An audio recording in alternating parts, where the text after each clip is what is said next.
fully stand by you go and give Ghost a try. It is very good. And how I summarised it for my article would be, I said, I would expect it's a welcome release for established GhostBSD users, but new users may find it's neither polished or packaged enough as they would like.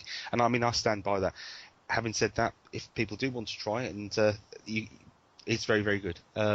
So have a look at my review, slate me if you wish, and I'll see some more comments. But it did surprise me, the level of passion that the users had, and actually picked up on that in the comments section, that people took the time to respond to me, which I was very, very grateful for. And even though they didn't agree with what I'm saying, it just shows the level of commitment and passion that some of these users have for GhostBSD. So that in itself is an indictment of how good GhostBSD is. I was going to say quickly, the other thing I was going to mention there was the other example I was going to give there about comparing the final product is Linux Mint has a very small developer community. They are reasonably closed in comparison to other distributions, in that they don't release things until it's at a certain state, and then they release the release candidate type of thing. They're not as open as other distributions, and they are very small in terms of their community, the developer community. But having said that, as much as you could say that's a bad thing, you've got to look at the final product, and the final product that Linux Mint put out is very, very good.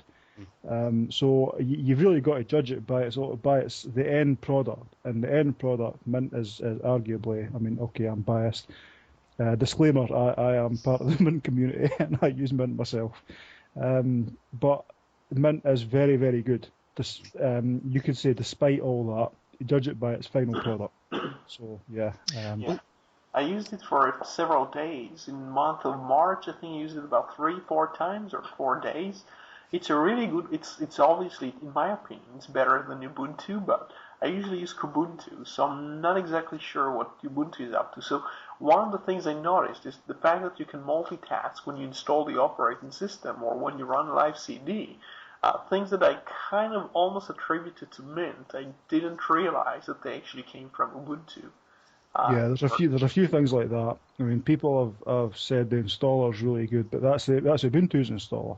That was a canonical thing that Mint also used. So one of the things you say, it's a pretty closed development environment, but it could get a lot worse in terms of closeness. I mean, if you look at Elementary OS, or if you look at the eLive operating system, which I think is based on Debian, I mean, they also limit your access to the full operating system. Or, well, in one case, they have pre-orders of the operating system, and they now try to defend themselves by saying, well, we will charge people for sending them the operating system, but the download will be free. That's what they say now. It's not actually been released, and I think it's part of the controversy that had them say that. But in eLive, for example, they try to restrict the access that you have for something which originally was based on free work, mostly from Debian. And that's the case where it's not about involvement even, it's about access to the end product. You cannot even download the work which is based on free software. I think there's a very distinct difference between Mint and Elementary and eLive. You are right in what you say, but there is a very distinct difference. I mean, Elementary, I looked at that and thought, when I first heard about it, I was in the Mint channels and I heard about it, and people were excited about Elementary. It's elementaryos.org for people who are curious. It's an Ubuntu respin, no, I shouldn't really say that. It's an Ubuntu-based operating system with from the people who made the Elementary icon set and the theme. And they've made their own different things as well. They've got their own modification to Nautilus, which is actually really nice. You can get that on its own, but that's really nice.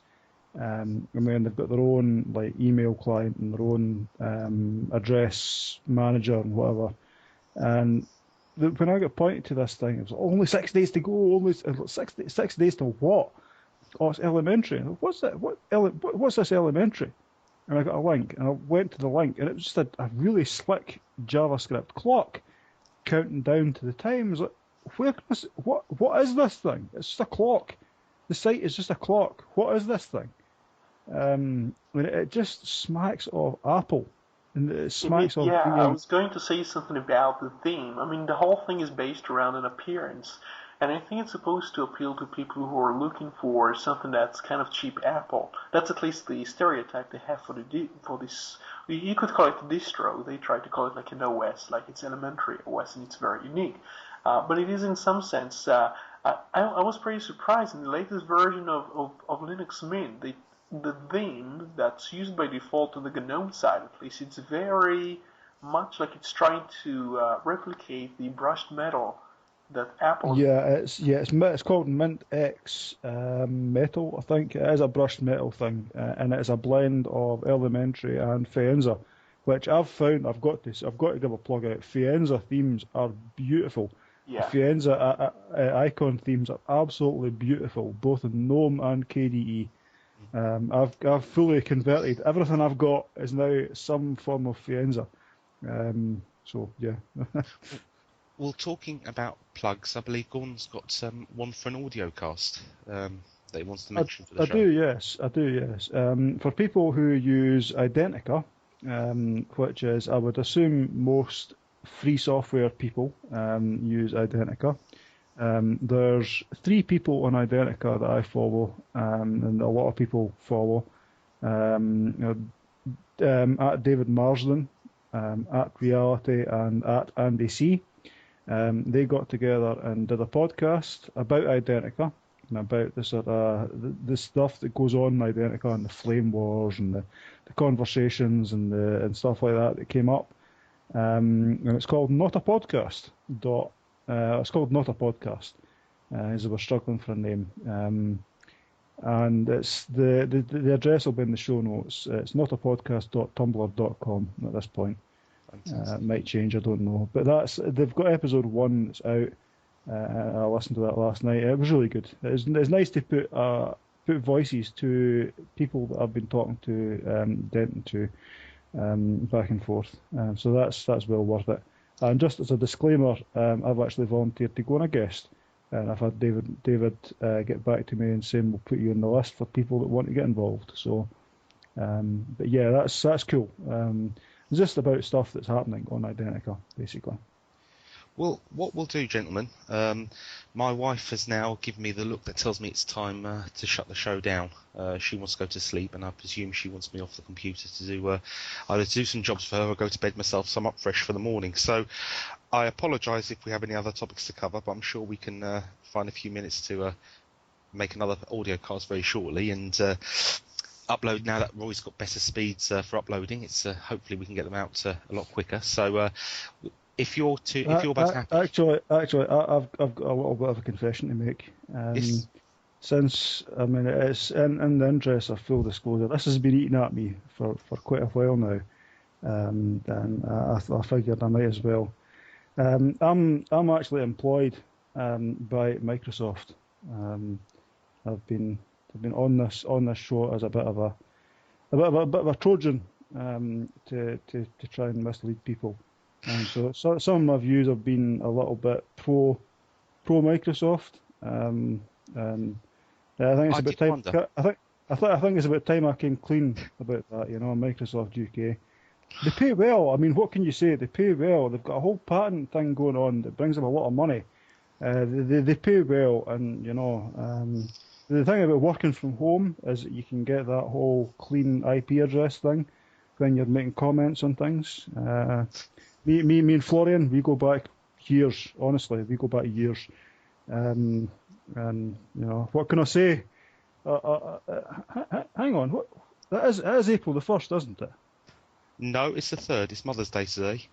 Yeah. The 3rd? Damn it, the clock. Let me explain. Use Windows. Let me explain for the readers. That was a belated April Fool's gag. Hopefully nobody will take that seriously. I don't think Gordon would like to be associated with Microsoft technology. I was struggling to keep that going without laughing. The reason why it's been brought up is, like I say, a delayed April Fool's gag, but also because the final thing I wanted to end on before I introduce the track is some rather bizarre and unique feedback that we've received from the show. we received quite a few comments. I certainly received quite a few comments about different things about the show that people either like or dislike or absolutely hate. Apparently, as far as myself and Roy are concerned, we're both lunatics, is